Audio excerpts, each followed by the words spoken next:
Então vamos lá, meus lindinhos e minhas lindinhas. Vamos começar o PET 4, tá? Nós vamos começar com a semana 1, falando sobre quantidade de movimento e impulso.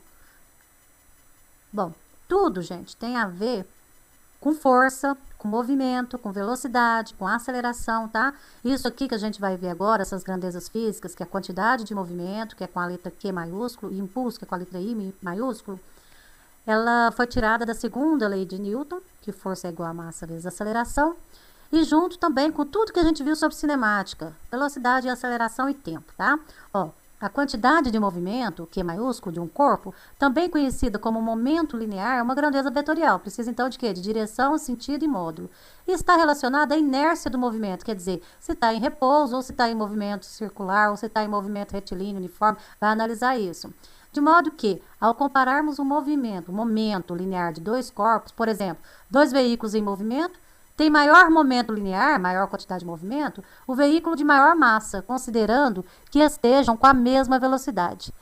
E tem maior momento linear, ou quantidade de movimento, o veículo com maior velocidade, caso tenham mesma massa e velocidades diferentes. Então, quer dizer, o que muda? A massa e a velocidade. Você tem um caminhão e um Fusca, os dois a 100 km por hora. Quem tem maior quantidade de movimento? O caminhão, porque tem a massa maior, tá? Então, vamos lá. Deste modo, a relação de massa e velocidade se dá através da quantidade de movimento com a seguinte expressão. Q é igual a M vezes V. Q é o vetor quantidade de movimento. M é a massa, V é o vetor velocidade. Aqui está as unidades, ó, de Q, quilograma vezes metro por segundo, de M, massa, quilograma, e de V, metro por segundo. Alterações na quantidade de movimento de um corpo podem significar que sua velocidade e sua massa foram alteradas. Normalmente, a massa se mantém constante e a velocidade do objeto varia. A mudança de velocidade de um corpo se deve a uma aceleração.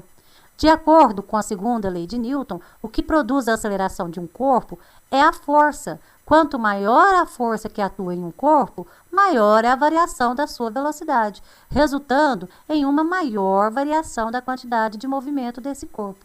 A quantidade de movimento também varia com o tempo de atuação da força. A variação da quantidade de movimento dá-se o nome de impulso.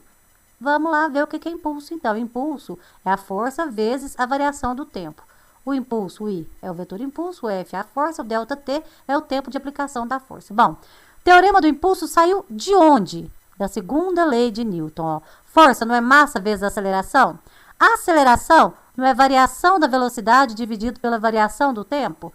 Variação da velocidade não é a velocidade final menos a velocidade inicial? E, ó, bom, se você multiplicar, aqui tem a massa, né? Se você multiplicar tudo por M, aqui por M, M vezes F é igual a impulso. Quantidade de movimento final, quantidade de movimento inicial. Então, o impulso mede a variação da quantidade de movimento de um corpo e pode ser deduzido desse jeito. O impulso é a variação da quantidade de movimento. Aqui tem uma jogadora de futebol dando chute, figura 1. A força que a jogadora de futebol aplica na bola, quer dizer, a força, faz com que ela seja impulsionada em uma determinada direção. O tempo de contato do chute entre o pé e a bola pode aumentar a velocidade da bola. Por isso, os jogadores precisam treinar esse movimento. A relação do impulso com a quantidade de movimento pode ser vista, por exemplo, quando um jogador de futebol chuta a bola, aplicando sobre ela uma força de intensidade igual a 500 newtons, durante um intervalo de tempo de 0,1 segundos. O aumento do tempo de contato do pé do jogador com a bola pode aumentar o impulso causado na bola. Assim, no nosso exemplo, o valor do impulso da força aplicada pelo jogador é de 50 newtons. Por quê?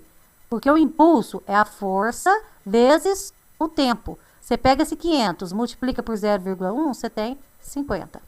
No caso de um sistema em que as forças externas são nulas, ou a resultante dela é nula, quer dizer, inercial, né? O impulso do sistema é nulo, quer dizer, ó, quantidade de movimento final menos a quantidade de movimento inicial é igual a zero. Certo? É isso aí.